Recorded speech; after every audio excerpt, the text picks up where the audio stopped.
Welcome to Pathways to Greatness, where we explore the journeys of exceptional individuals who have achieved remarkable success in their fields. Whether you're an aspiring athlete, a business leader, or simply someone striving to reach your full potential, this podcast is your guide to unlocking the greatness within you.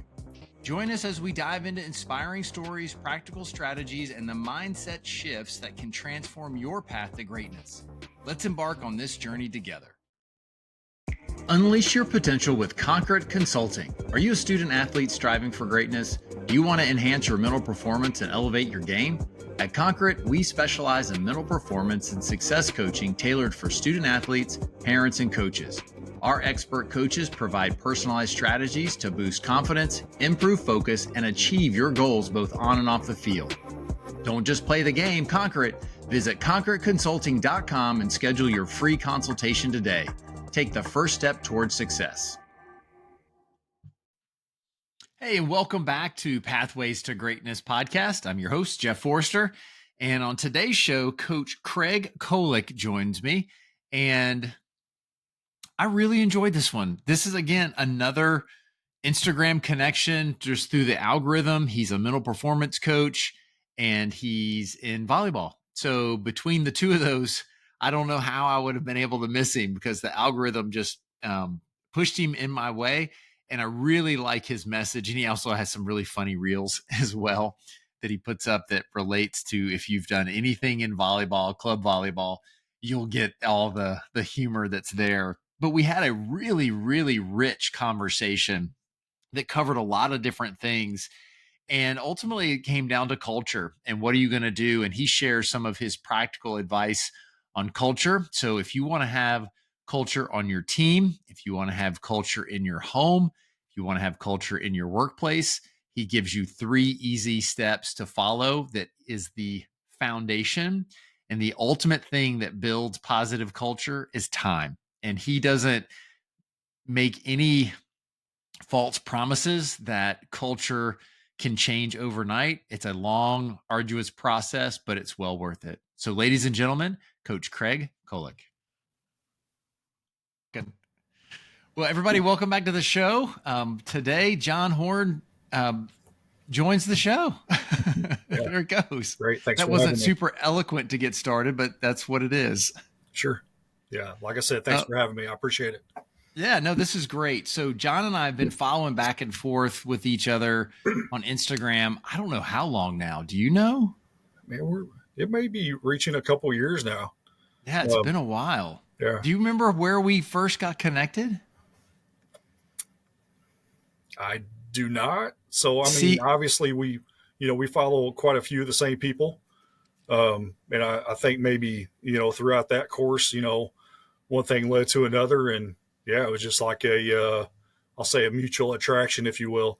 Your son plays, obviously, football and daughter volleyball, I believe. And, mine did as well. So I think that was a mutual attraction as well. So, yeah. Yeah. And it's another success story of social media. So many of us, even me, I roll my eyes when you hear social media and you hear this and that. And I just have to say is that since I got on Instagram, I've had more amazing friendships develop that I never in a million years, like our paths would have never crossed without Instagram. No. Yeah. Usually that's where, because of Instagram, obviously we find each other on Facebook and again, one thing led to another on that front.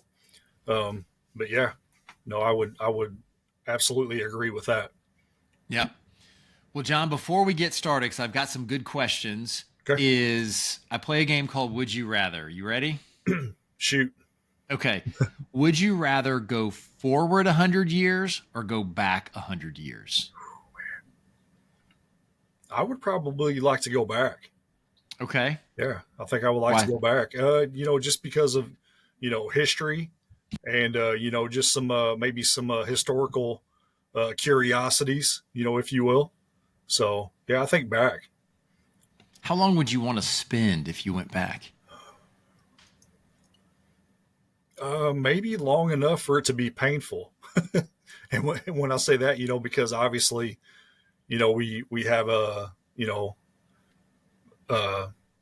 the social medias and the, all the, fancy cars and the phones and all that stuff. And, I would just like to, get an idea of, what it was like, you know, um, whether it was, growing up in, hard times or obviously different times than what we have now. But yeah, I think back. Yeah. And I like the way that you phrase that in the sense of as long as it takes it to become painful, because you don't know what that would be. Because I've had some people is like, I want to go back for 5 years because that's a commitment to go Sure. back for that long to Sure. see. And you never know. You may love it. Simpler times create simple people, and Yeah. but they all have their own hardships as well. So Absolutely. Absolutely. okay. Next question. Would you rather always know the right answer or always make the right decision?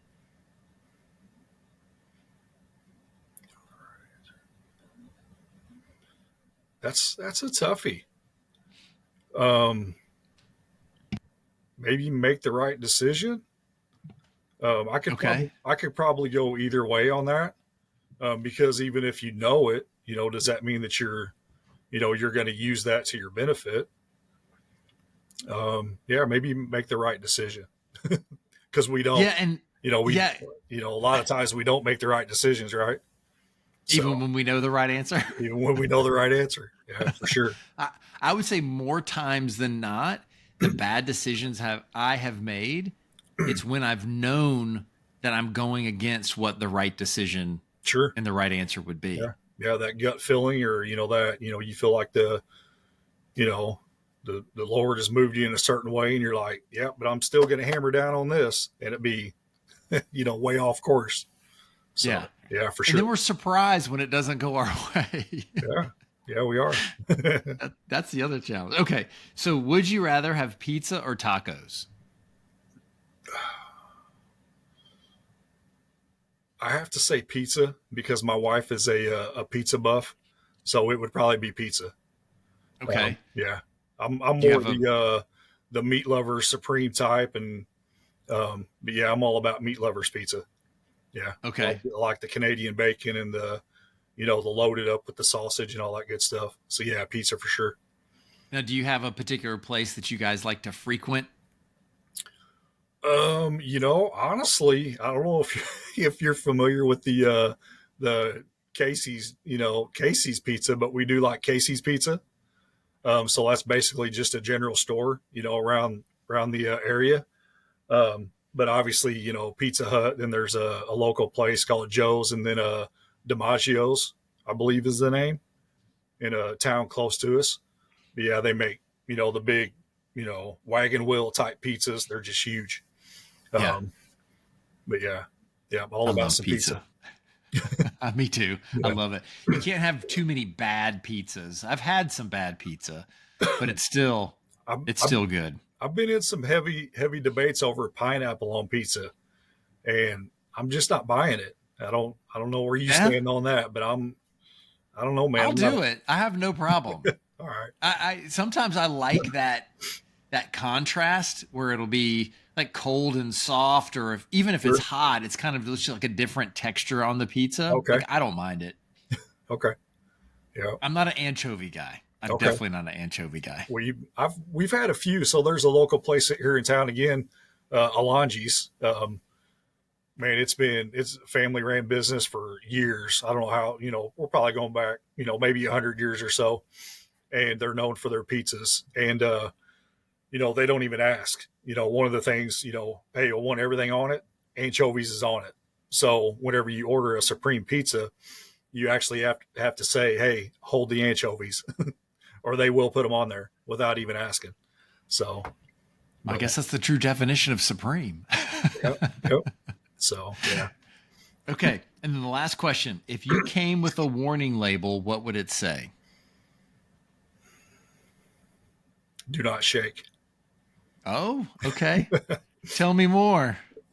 Yeah. So there can be times where I can be emotionally driven. Yeah, I would say do not shake would be the warning label.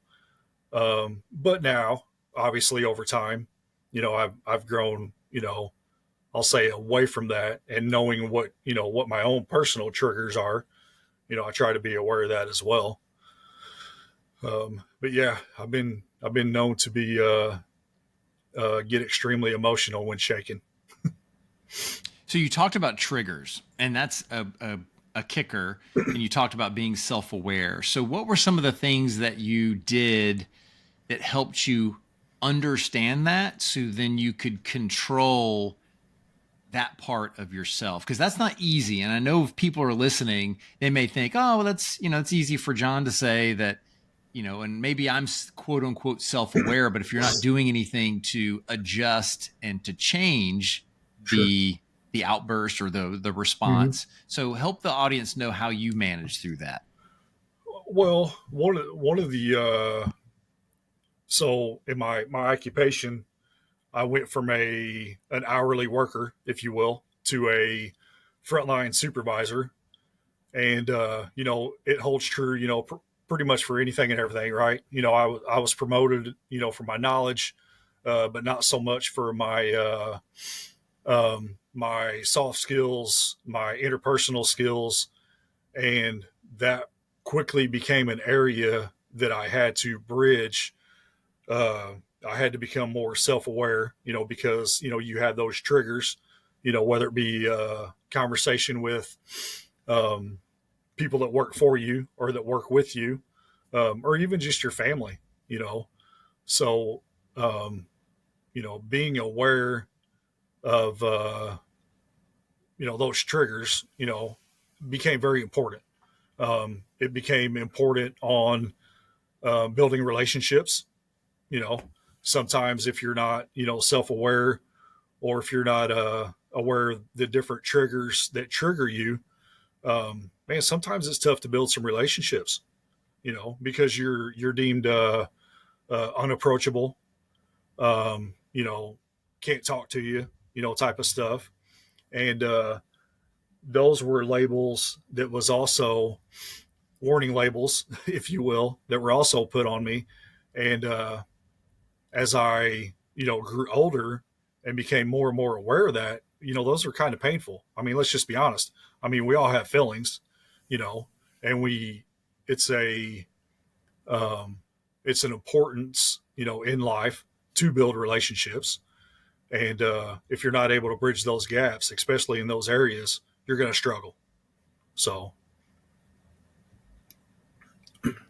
Now, do you have a system, or do you have anything in place or a routine that when you do get triggered, how you kind of keep that in control? it's something that I work on. I'll say, I recently started following an individual, as a matter of fact, on TikTok. I found him on TikTok.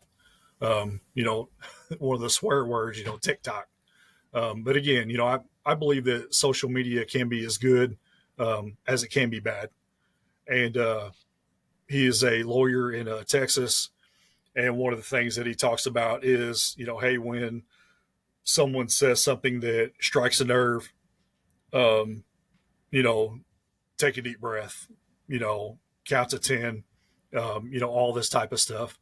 But I would say the first initial system that I used was, the common sports phrase, if you will, and it was E plus R equals O, you know, and just being aware of, what events do to trigger me, and, what possible outcomes, I want to come out of that event. But that's probably the biggest one. And as I looked further into it, understanding the R factor, the R factor, step one is, press pause. So, you know, press pause, um, obviously follow, another, um, numerous other people, but, Jocko Willink, he talks about Mm-hmm. detachment, being able to detach from that situation. And I don't want to say that I pride myself in those situations, but, um, whenever they do occur, that's what I think of, hey, press pause, a quick, 5 or 10 count. And then sometimes, depending on the situation, At the workplace, man, things can move quick. Or if I'm on the sideline in the middle of a football game, sometimes those things can move quick, So I've just became more and more aware, and I challenge myself to be at a steady pace. I try to be as stoic as possible, you know, and people do say that, hey, you don't have any emotion or you don't show much emotion. And I'm like, it's because, whenever emotions get high, it's easier to kick them up than it is to try to stay as level as possible. And then if there is a pulsating, emotional trigger, it's easier to bring it back down. So that's what I found. And that's kind of what I strive to do, in those situations. Yeah, and that's really good. Thank you for sharing that, because what I hope people heard is it's a skill. It's not Sure. it's not just something that happens. Oh, absolutely And not. if we allow our emotions, because our emotions will always control us unless we control them. And I'll use a David Goggins phrase, and I'll clean it up for everybody, but he would say, "Hey, brain, I win," meaning that, you can even say, "Hey, emotions, I win," because if you can keep those in control, but you have to be aware first. And you may have heard of this, is there's an exercise that I do with athletes that I work with, and it really works with anybody on the planet, is you have traffic signals. You have a green, you're working really well, you're in the flow state, that's perfect. Then you move into that yellow, like you said, that's where you could go either way pretty easily. And then there's the red. So the whole key is, how do you stay out of those yellow and reds, limit the time in those areas and stay in the green as long as possible? Well, it all comes down to being aware and understanding, here's how I function in my perfect state. So if everything's going well, this is what I say to myself. This is the body language that I have. This is what I say to others, all of these things. And just remember, if you're not feeling like that, you're probably in the yellow moving towards the red. And the gentleman, Brian Kane, that I learned it from, he said, I realized it throughout his whole college career, he was in the yellow all the time and rarely moved into the green, and found himself more on the bottom side of the yellow because he was in the red more. Sure. And a lot of coaches that you've seen and handled, most people stay in that yellow and red because they don't want to latch on to that self-awareness of, I'm aware when I'm not doing well, but are you aware when you're doing well? Like, do you pay attention to how you feel and your eyes and your body language? Because other people can see that. Yeah. And, one of the challenges too is, trying to, or striving to, I was going to say control the situation, not control the situation, but be in control in the situation, and I think that's a big one as well. Yeah, that's a big Jocko phrase of, he's like, if you're freaking out and you're in chaos mode, how can you lead people well? And how can you Sure. be the one people want to follow, is if you're going crazy and going nuts Yep. alongside of them. I'm a firm believer in, whenever my son, whenever he was playing sports, conditioned for chaos. Chaos is going to happen. We're conditioned for it. But being able to, be at a normal mindset, if you will, in that chaos. And I use that phrase, as young as he was, from the time he could talk, hey, mass chaos, control your, emotions, your well-being, et cetera, et cetera. So, but yeah, for sure. And I like how you said is that you can't control a situation, but you can be in control in a situation. Yep. Yeah, for How sure. do you help people do that? Because if you work with students, and I know if you knew the perfect answer, you'd write a book and Yeah. be a millionaire. But how do you help people figure out how to be in control in maybe an uncontrollable situation? That's a good question. I think back to, a lot of the stories I tell obviously is around sports, whether it be coaching or, raising my son or, other athletes. And this past season, we played a rival team, and pregame, halftime, and I even purposely called a timeout with 3 minutes left to go in the game. It was a nail biter. Uh, rival, big deal. Everybody knew everybody, and but the message was, this game is going to get emotional. Be able to control your emotions, and be able to execute. Football's football. It's blocking and tackling, and executing, and trying to be in control in those situations. But I guess maybe it comes more down to just the just the outcome and the personal gratification, maybe, of whenever you walk out of a high intense situation, knowing that, hey, I stayed in control, in that out of control situation. As far as teaching what that skill, because obviously it is a skill, what that looks like, or to how to go about it. It's just like any other skill. You build it one day at a time, one rep at a time. And you have to constantly rep it. And that's something that we would talk about. And I'm all about I believe in exposure. And when I say exposure, you think of the little league, baseball tournaments, the 8U, that are going into the majors next year type of stuff. Those exposure tournaments, the more exposure you get to situations like that, the more you build that skill. That's just what it's like. So, yeah, it's like the 10,000 hours in the book Outliers. You just have to put in the reps. There's no substitution for reps. None.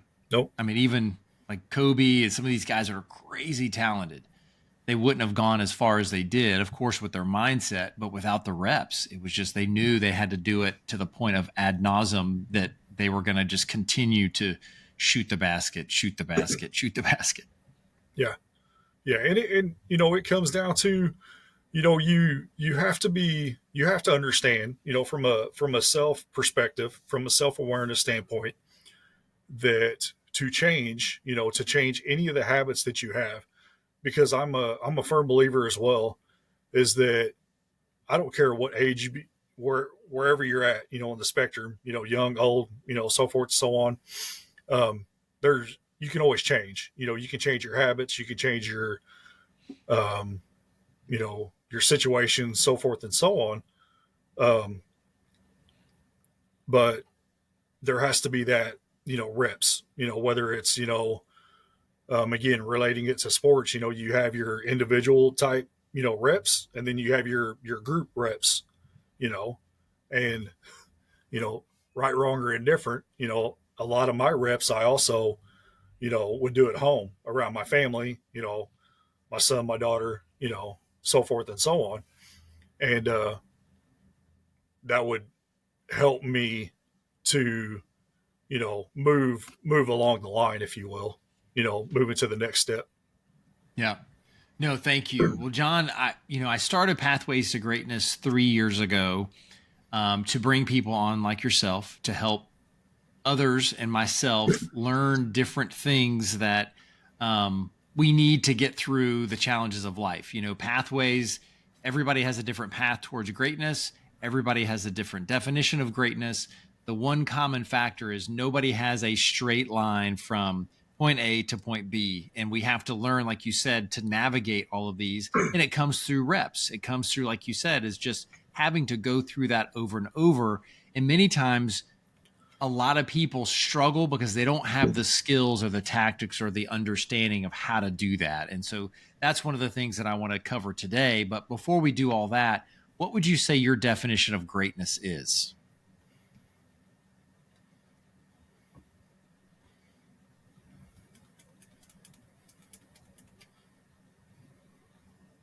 Man, that's a good one. I'd say from an individual perspective, one that is willing one that is willing and able to constantly change. If you're not talking about, any per se, outcome, if you will, if you're not talking about any other attributes, just about greatness, one that is, willing and able to, and susceptible to change.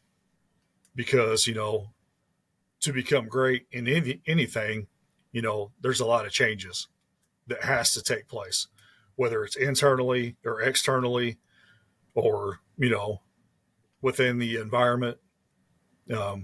So yeah, I would probably go with that. Okay. And I really like that, because as you think, just the way you had shared, is that change is inevitable. Mm-hmm. We're never going to avoid it. Unfortunately, many of us don't like change, and we don't manage change well. And change can be a massive trigger, emotional trigger for a lot of people.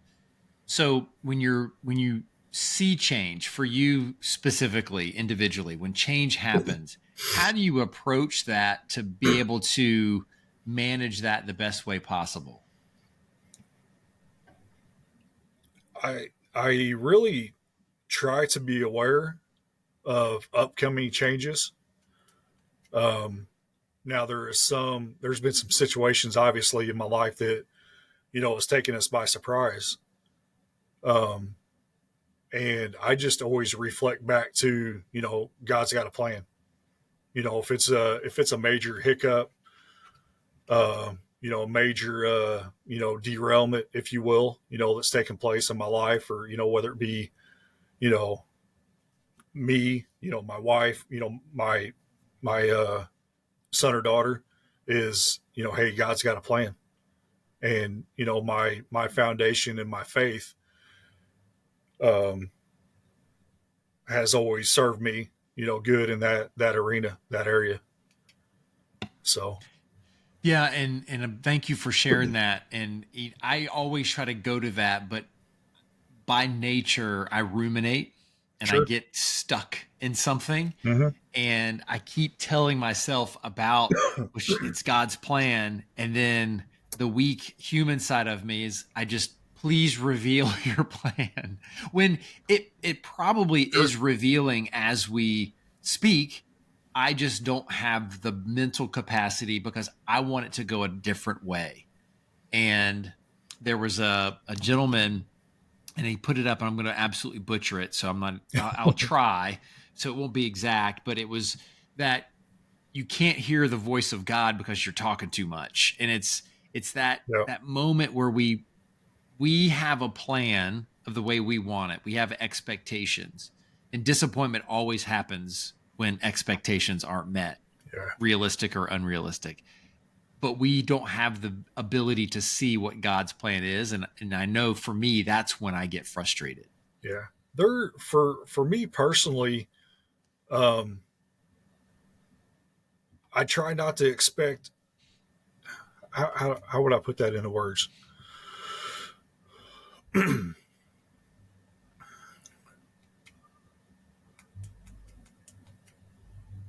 And I don't know if there's a good way, but I try not to expect or something of a great magnitude. Um, there's been times, trying to think of some recent activities. Um, so my daughter, my daughter's a great example. So she grew up. She wasn't the most athletic individual, but she's fairly tall. So we tried to encourage her to play, basketball, volleyball, sports like that. So middle school she did. So she graduated, moved into high school, and after, or actually about mid to late in her freshman volleyball season, man, she was just she was really starting to fall in love with the sport. She's really starting to work. She was getting more playing time. It's at a different level.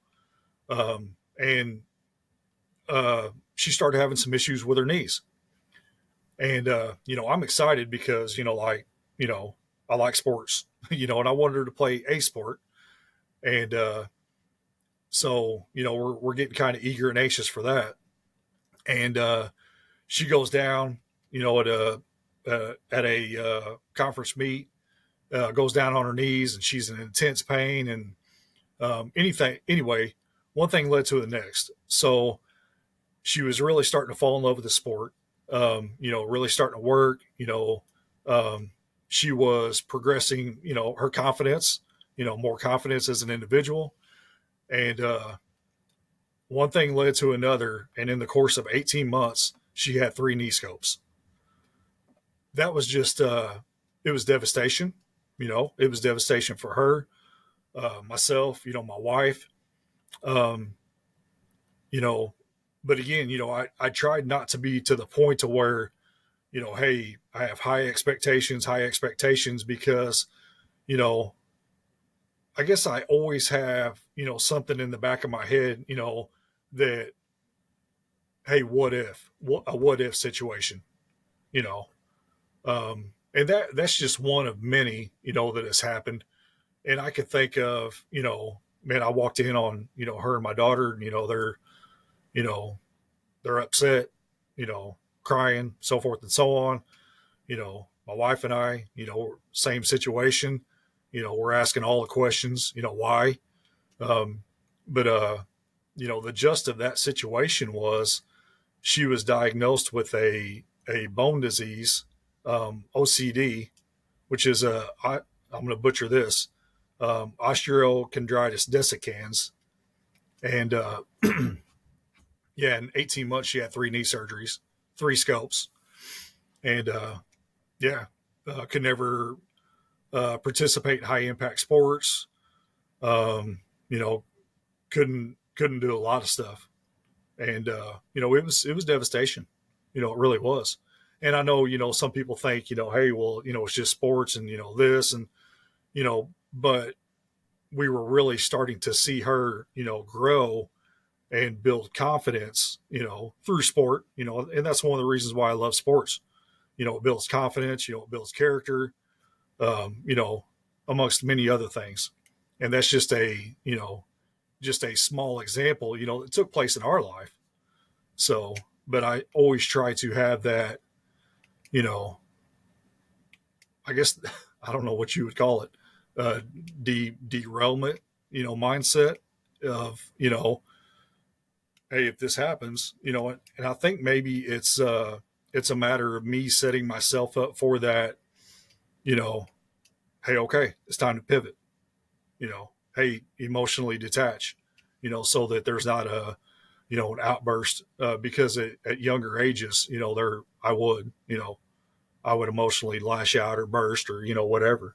So, And but that's a great example because there's many times that the expectations we have aren't our own. It's expectations that we're projecting onto a whole nother situation and another person. sure. And as a parent, that it's devastating when you see your child hurt, especially not just physically, but from the emotional standpoint of that she was excited, she was moving forward, she probably loved it because you loved it, and there's that whole dynamic that continues to go on. So I would just challenge the listeners to think of, when you have an outburst or you have a sense of disappointment, what is it coming from?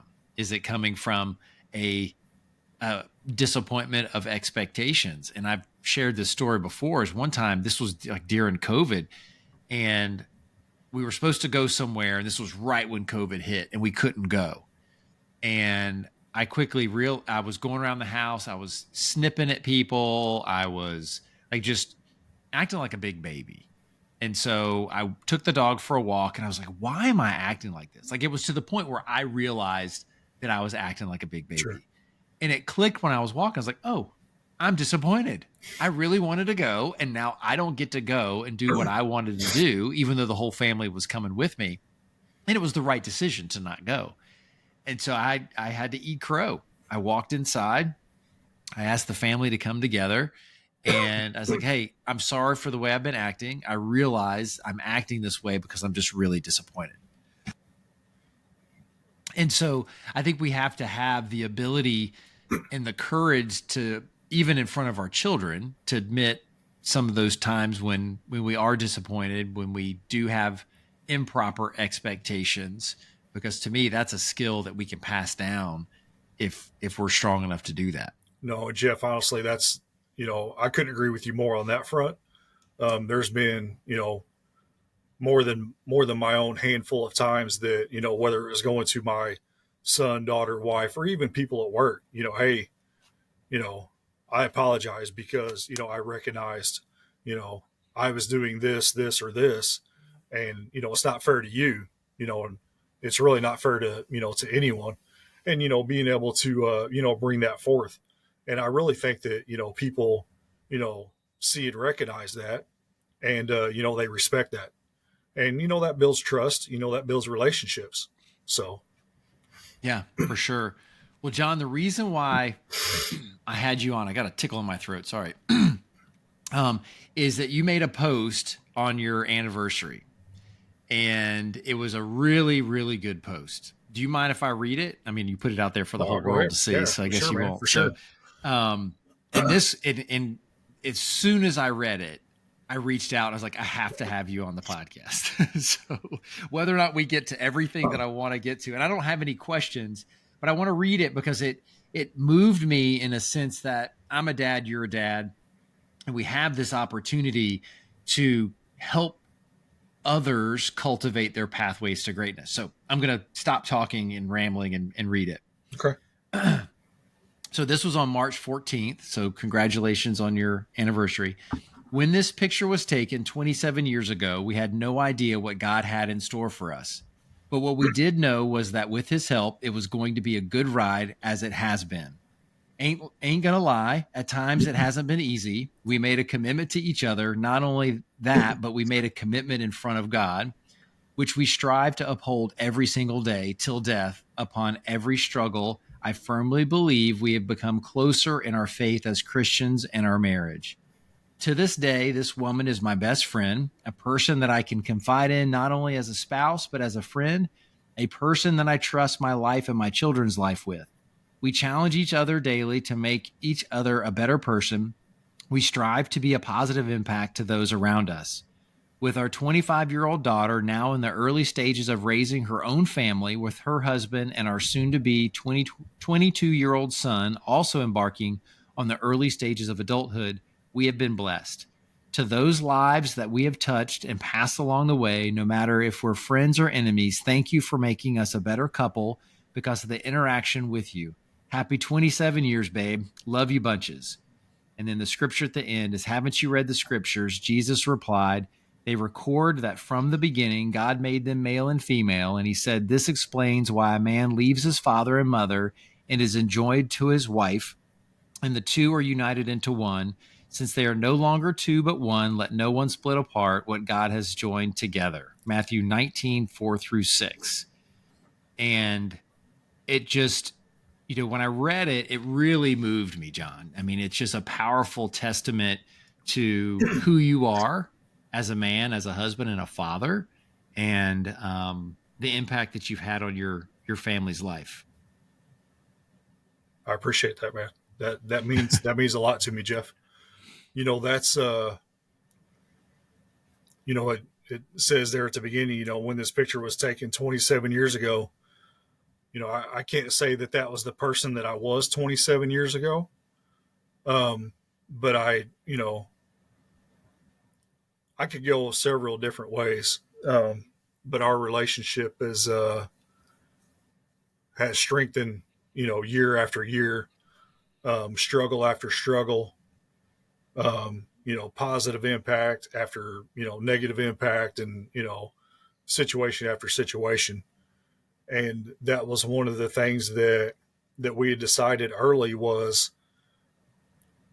we're in it to be in it. There is no exit plan. And, we also decided early on, that we would raise our family and have our family, we would be a Christian based family. We would raise our kids in church, and, we go to church, and we're still, very active in the church.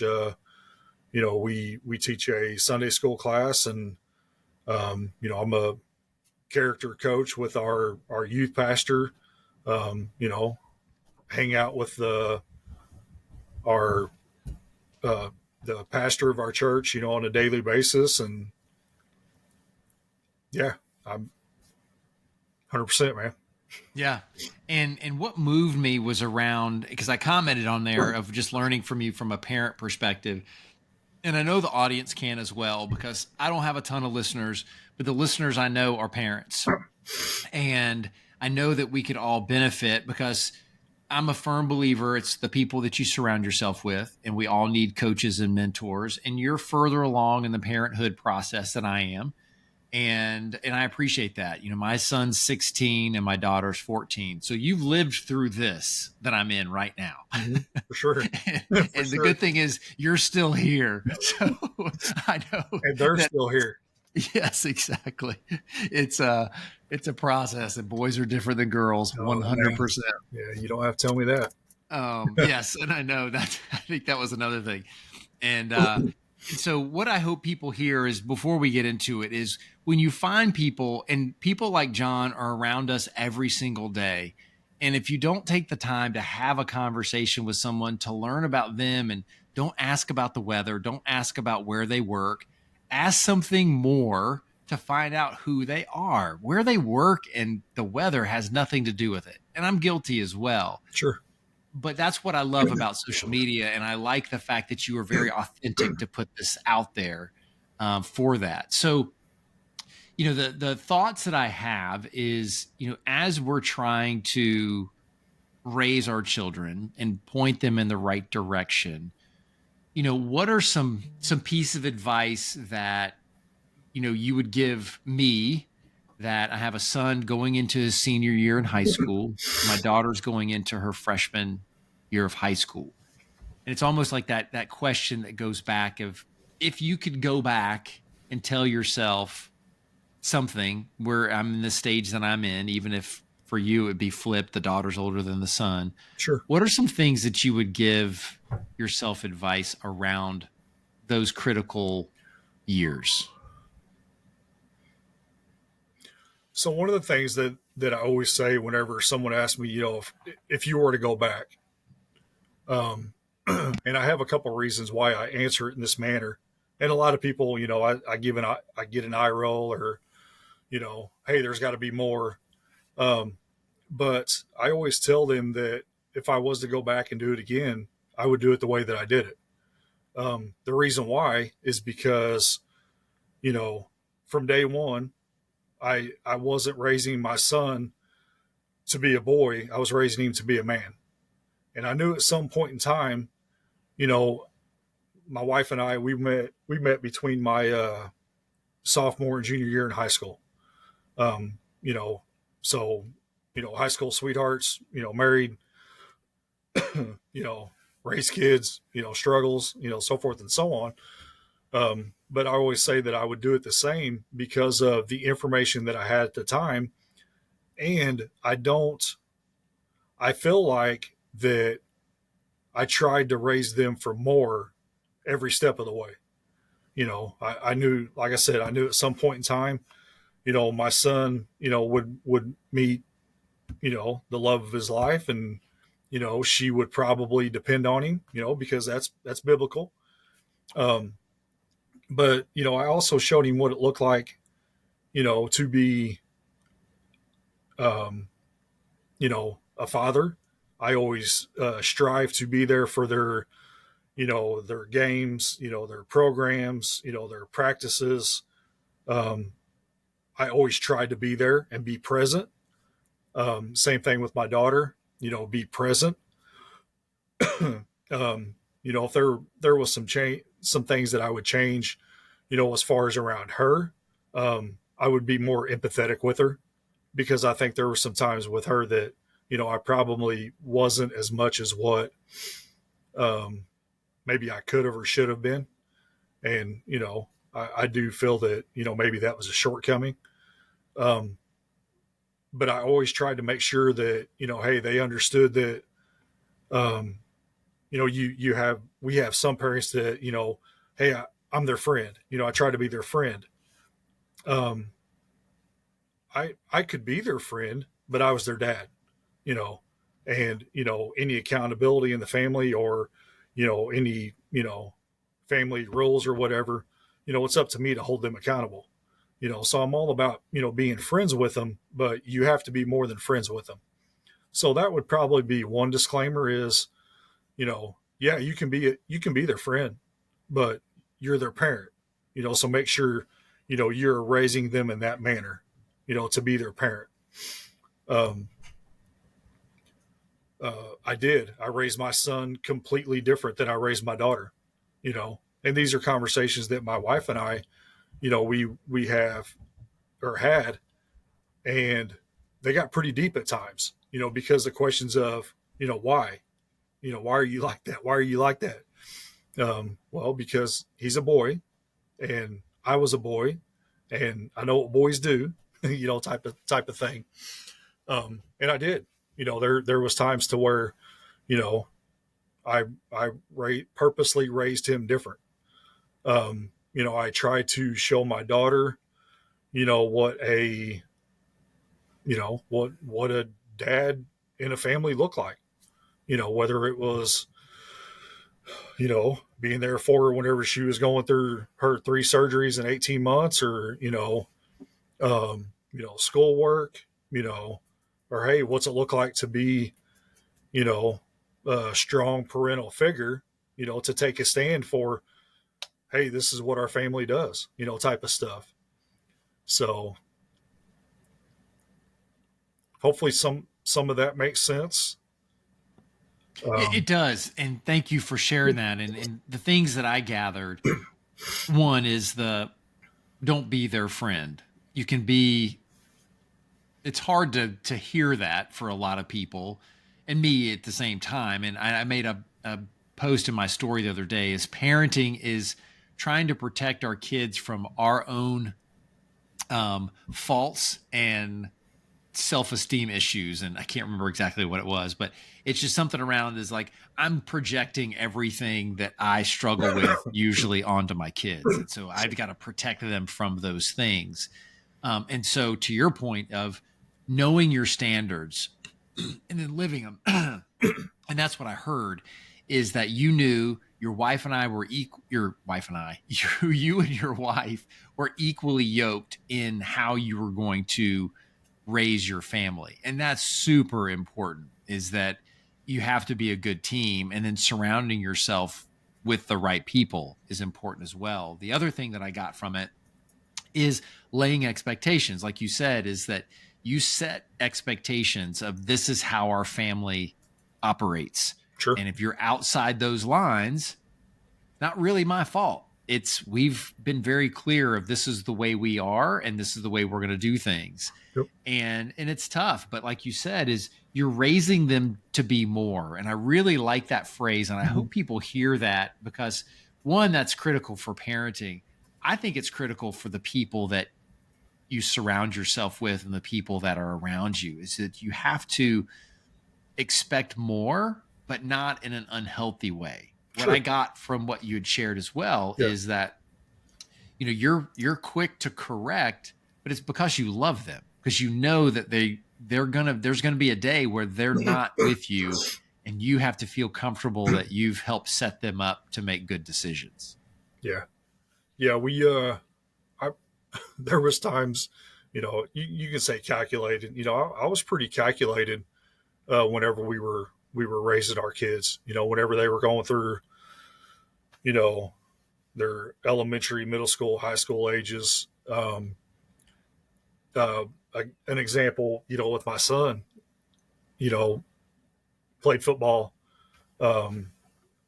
excelled, pretty decent. But he done some boy stuff, I think he was a sophomore or junior, and he done some boy stuff. And I was always also I was the grade checker, so I checked the grades.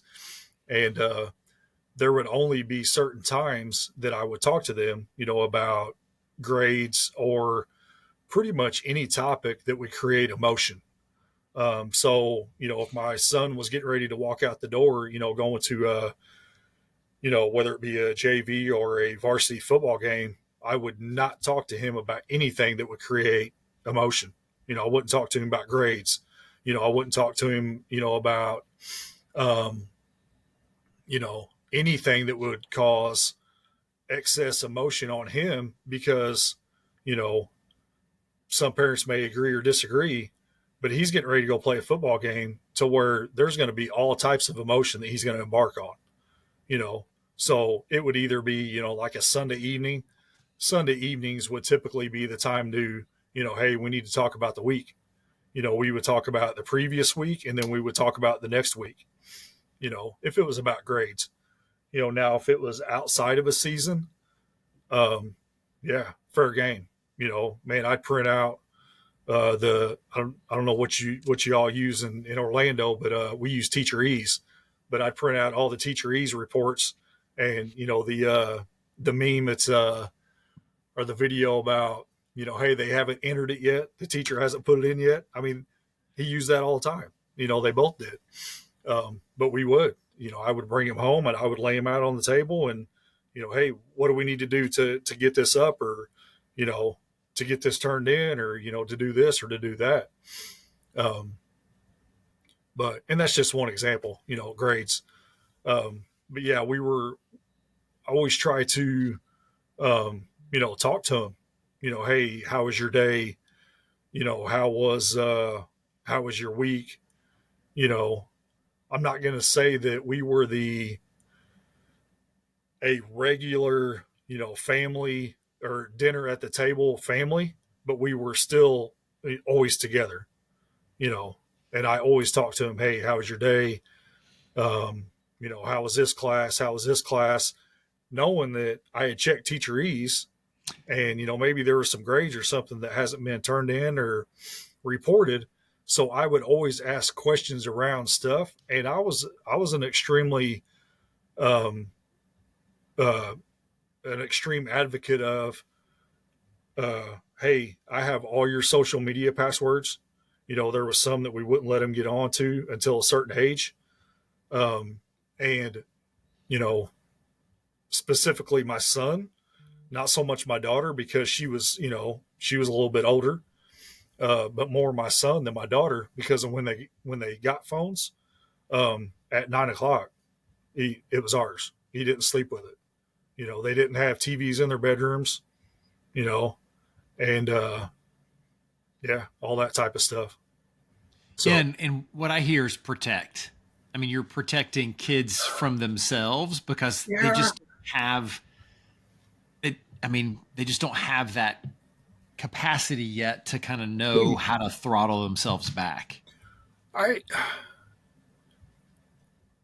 can see where one would use the word protect. I used it more for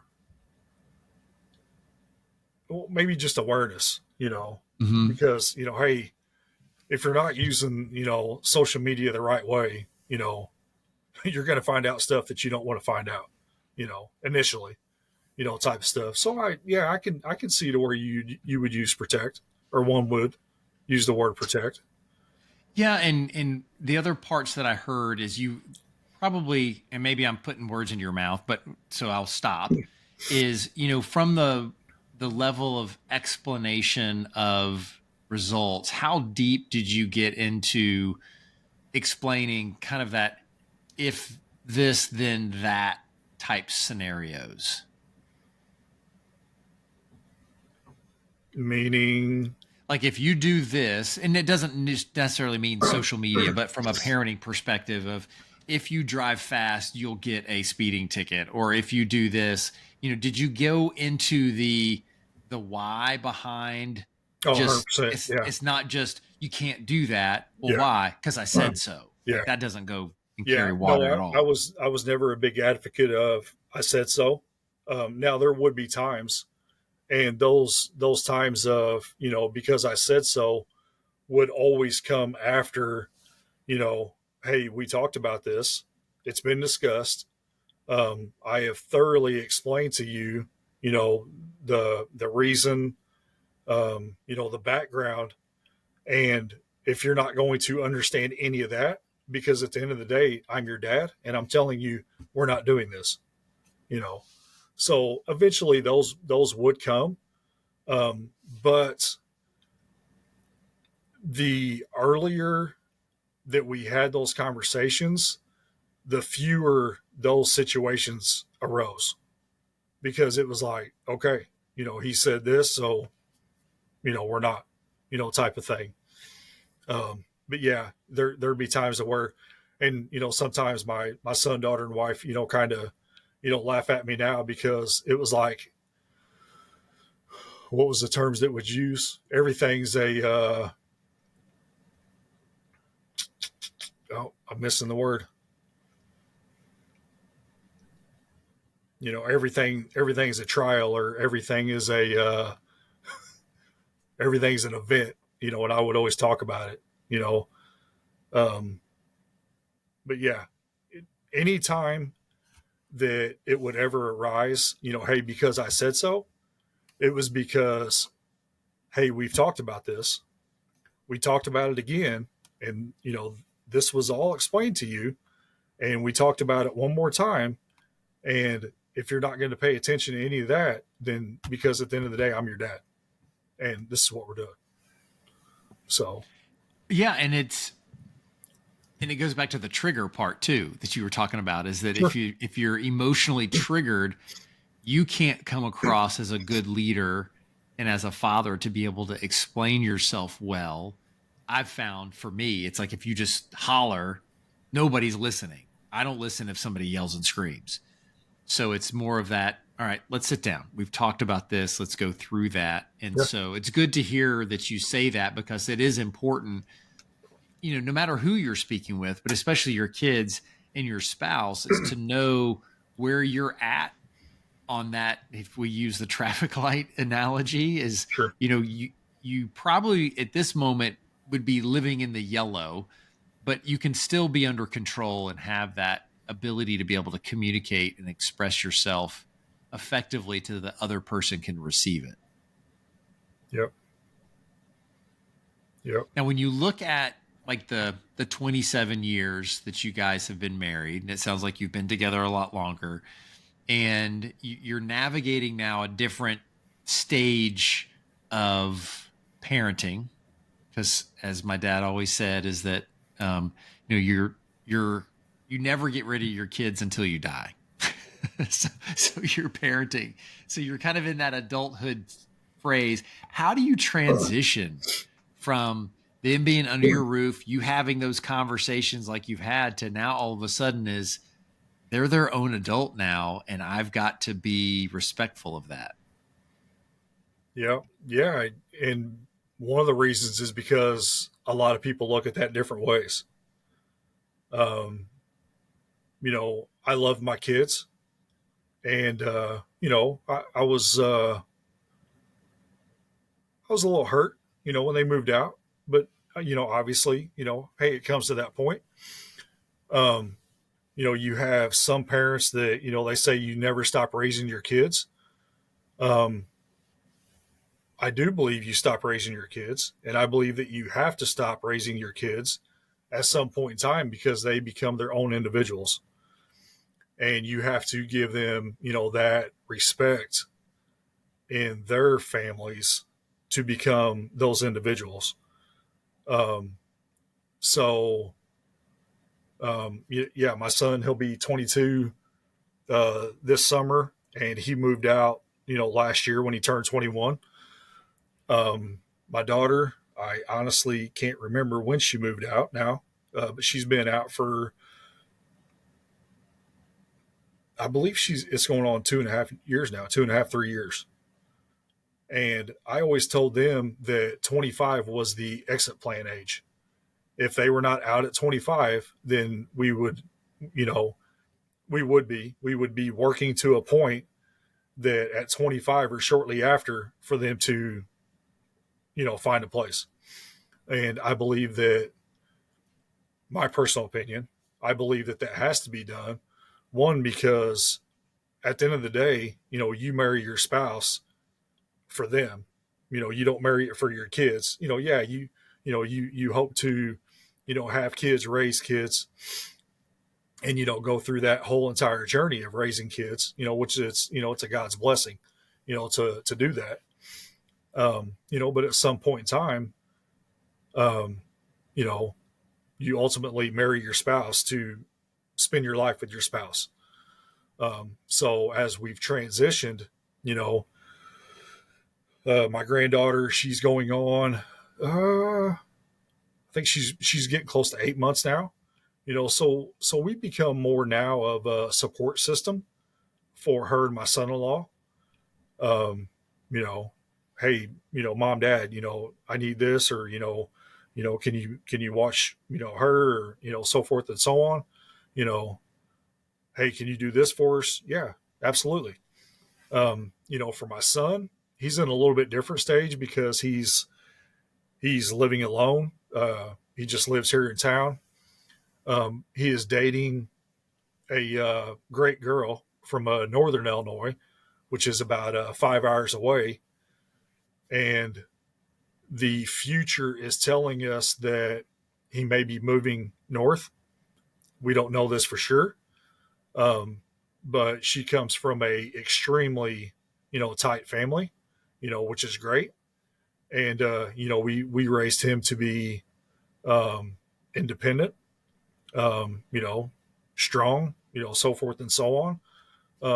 So, there may be a possibility that he could relocate up there.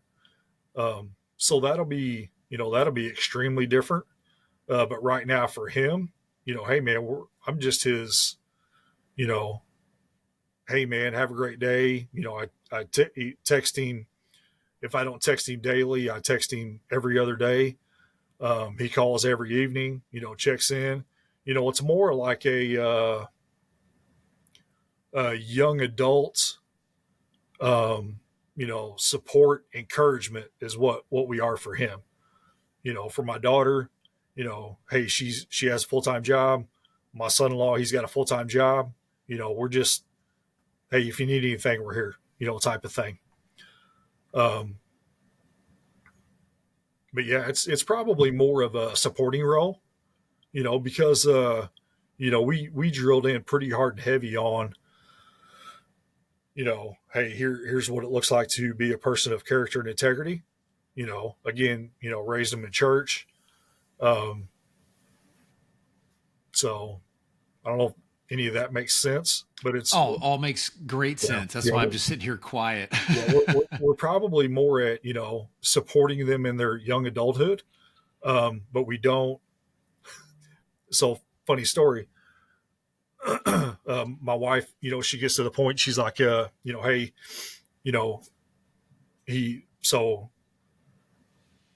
he pays his truck payment, and then he has another payment that he pays, but he's pretty well self-sufficient.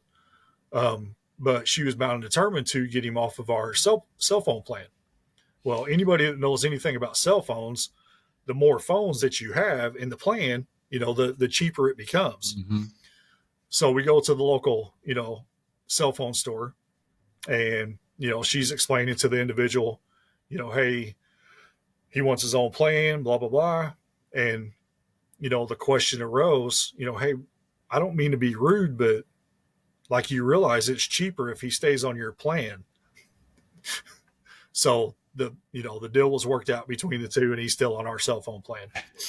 But it just makes sense, right? Yeah, for sure. So well, like when you were talking, what it sounds like is that as your kids get older, you transition from a parent into a mentor. Even though you've always mentored them, you're not parenting them anymore. You just, like you said, you want to be there as a support system that you hope you've built that trust and that bond through parenting that allows them to see, all right, my parents are a valued resource that if I have something, I'm going to go ask them because I know they're going to give me good counsel. Is that Yep, accurate? for sure. Yeah, my son come to me, man, it was I forget how long he's had it now. Maybe a year and a half, 2 years. He come to me and he's like, hey, I want a new vehicle. And I'm like, well, let's sit down and we'll look at your finances and, we'll see what that looks like. So we went through everything, and I'm always try to be a big advocate of, hey, save X amount, do this and do this with this, and, and then take whatever you have left, and then we'll see what's possible, So he was with me through that whole exercise, pointing it out to him, hey, here's what you bring home, here's your, flexible monies, if you will, that you can take and do what you want with, and, walked it through. And then, we went to go look, and, he ended up getting, what he wanted, and he was able to, pay for it, and still have, money to spare, if you will.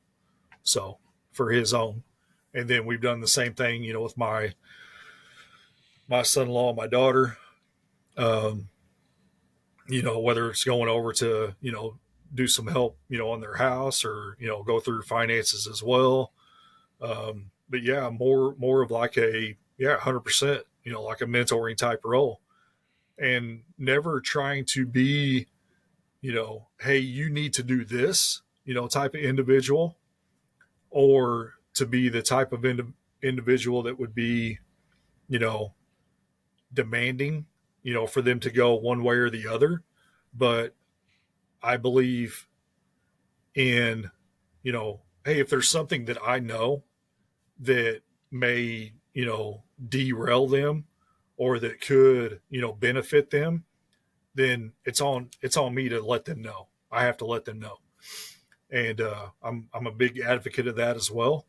Hey, if I know, whether I've experienced it or I know about it, let them know. And then at the end of the day, hey, it is your decision to make, in whatever that course is.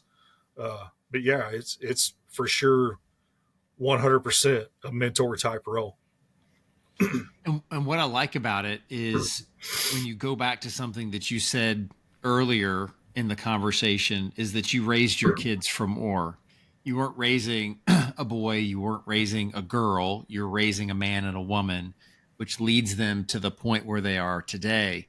And so the message that I took from it, and it'd be interesting what the audience would say if they did, is that you've got to keep your sight further down the road. It's just like when you're driving, if you look right in front of the car, you steer too much, but if you look, 50 yards ahead, you keep your steering wheel straight, and you know the direction that you're going. And so that's what I took from it, is to make sure that we're raising our kids for more. And we always say that, but are our actions aligned with that we're saying?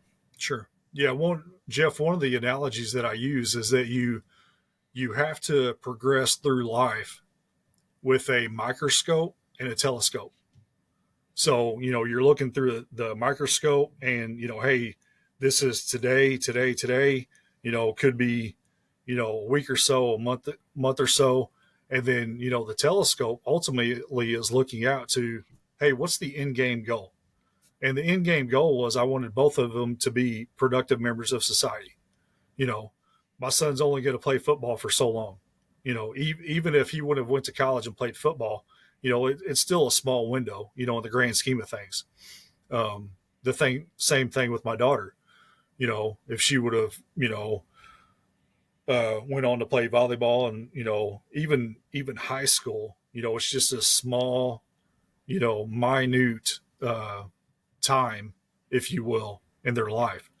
And the ultimate end game goal, for both of them was to become, productive members of society, and all that entails, that's just a finite, descriptor, but yeah. Well, we have to have goals, and sure. We have to know how to align to those. And again, I want everybody to hear what you've been saying is you have to know your values. You have to have a standard, and then that's a non-negotiable standard, because if you say you have values and a standard, but yet you don't live in them, and you constantly are wavering left or right, then they're not really values or a standard. They're just something you're saying to make yourself feel good. Yeah. Or, I mean, let's just go back to, more of a, I'll say like a worldly topic, whatever my son was, I believe he was probably about 7 or 8. I quit chewing. I chewed smokeless tobacco. I literally chewed smokeless tobacco for probably 30 years prior to quitting. And one of the reasons I quit was because I didn't want him to chew. I didn't want him around it. You know, talk about alcohol. We didn't keep alcohol in the house. I was against it. Now, let's just be honest with ourselves.